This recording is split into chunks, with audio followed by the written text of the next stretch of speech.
Hi viewers, ఎలా ఉన్నారు? బాగున్నారా? మనం ప్రీవియస్ వీడియోలో దానశీలము లెసన్ ఎక్స్ప్లెయిన్ చేసుకున్నాం కదా. ఈరోజు ప్రతిపదార్థాలు అలాగే పద్య భావము క్వశ్చన్ అండ్ ఆన్సర్స్ కూడా చూద్దాం.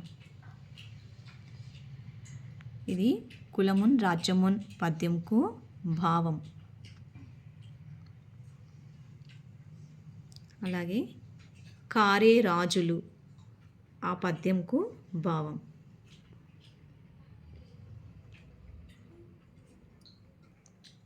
నిరాయంభైన పద్యంకు భావం.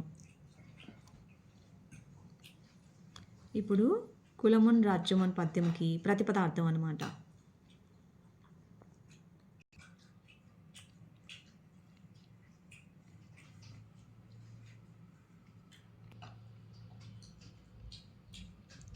నెక్స్ట్ పద్యంకి ప్రతిపదార్థం.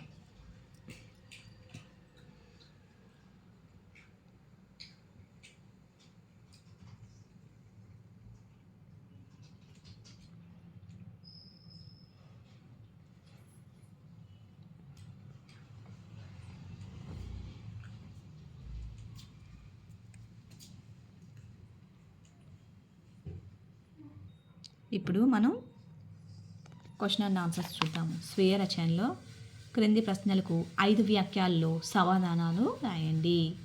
ఫస్ట్ క్వశ్చన్, ఈ కుబ్జుండు అలతింబోడు అని శుక్రాచార్యుడు చెప్పడంలో అతని ఉద్దేశం ఏమై ఉంటుంది? దానితో మీరు ఏకీభవిస్తారా?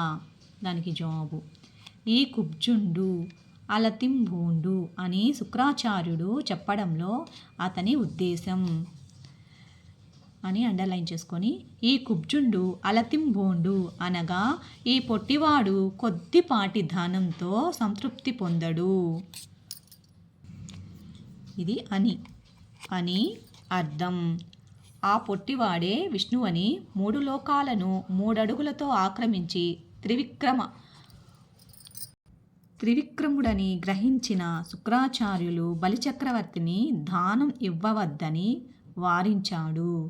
దానమిస్తే బలి ప్రాణానికే ముప్పు వస్తుందని అతని ఉద్దేశం. కనుక శుక్రాచార్యుని అభిప్రాయంతో నేను కూడా ఏకీభవిస్తాను. సెకండ్ క్వశ్చన్, హలికునికి కావలసిన వసతి సౌకర్యాలు ఏ విధంగా ఉంటే అతడు తృప్తి చెందుతాడు? జవాబు, హలికునికి కావలసిన వసతి సౌకర్యాలు అని హెడ్లైన్ పెట్టుకోవాలి. హలికుడు అనగా రైతు. ప్రతి రైతు పంట పండించడానికి మంచి నేల, మంచి విత్తనాలు, పంటకు తగినంత నీరు కోరుకుంటాడు. ఎందుకంటే మంచి నేల, మంచి విత్తనం, సమయానికి తగినట్లుగా నీరు సదుపాయం ఉంటే పంట బాగా పండుతుంది.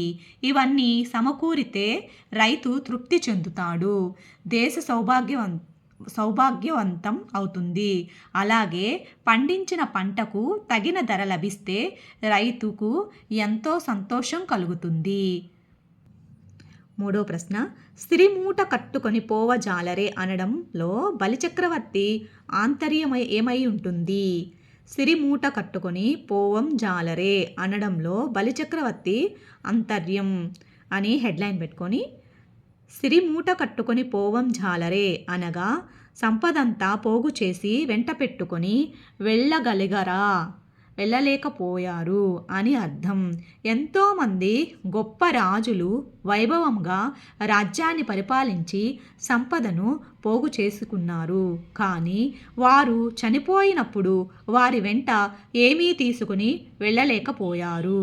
దీనిని బట్టి మనం చనిపోయాక మన వెంట వచ్చేది సంపాదించుకున్న మంచి పేరు మాత్రమే అని చెప్పడం బలిచక్రవర్తి మాటల్లోని ఆంతర్యం అయి ఉంటుందని అర్థమవుతుంది. నాలుగో ప్రశ్న, ఆడిన మాట తప్పకూడదు ఎందుకు? జవాబు, ఆడిన మాట తప్పకూడదు అని హెడ్లైన్ పెట్టుకొని, ఆడిన మాట తప్పకూడదు అంటే ఇచ్చిన మాట నిలబెట్టుకోవాలి అని అర్థం. ఇచ్చిన మాటను నిలబెట్టుకోవడానికి అనేక కష్టాలు పడినా గొప్పవారెందరో మన చరిత్రలో కనిపిస్తారు. ఆడిన మాట నిలబెట్టుకొనలేని వారికి సంఘంలో గౌరవం ఉండదు. వారిని ఎవ్వరూ నమ్మరు. ఇచ్చిన మాట ప్రాణం కన్నా గొప్పది. అందువల్ల ఆడిన మాట తప్పరాదు. 5వ ప్రశ్న.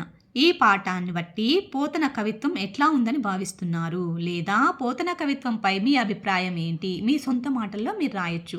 ఇక్కడ రాసిన దాని గురించి నేను చెప్తాను.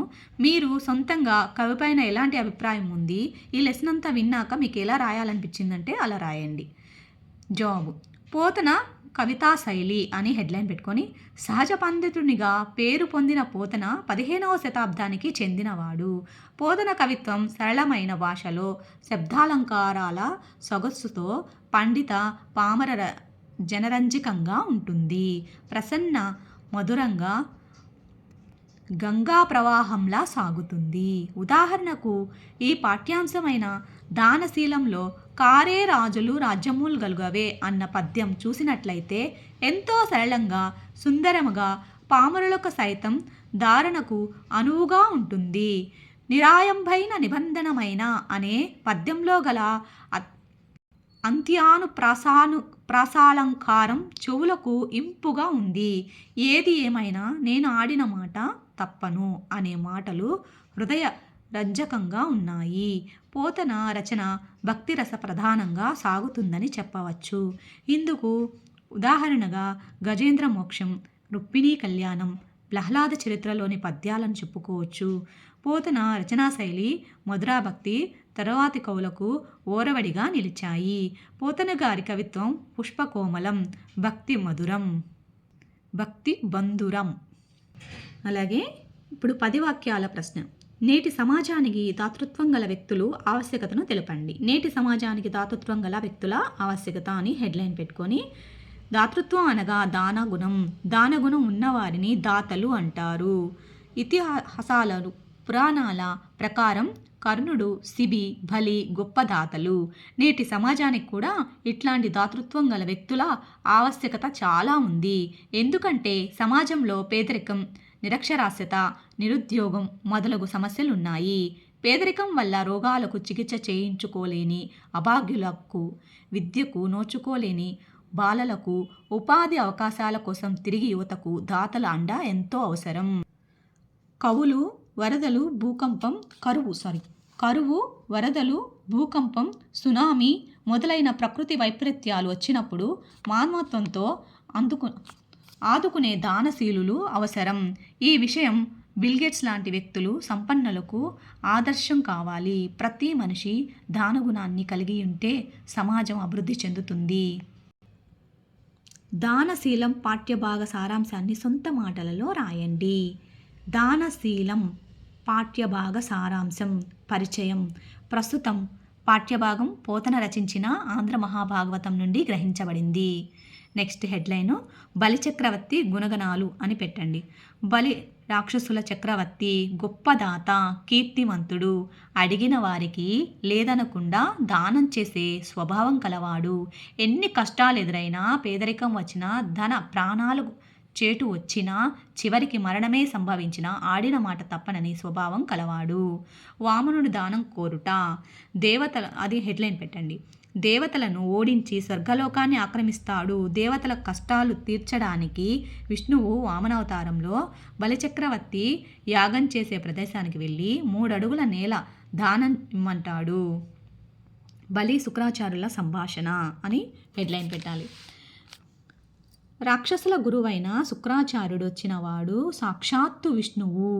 దానం ఇవ్వవద్దని చెబుతాడు. అప్పుడు బలిచక్రవర్తి శుక్రాచార్యునితో అర్థం, కామం, కీర్తి, జీవనాధారం వీటిలో ఏది అడిగినా ఇస్తానని మాటిచ్చాను. ఇప్పుడు మాట తప్పను.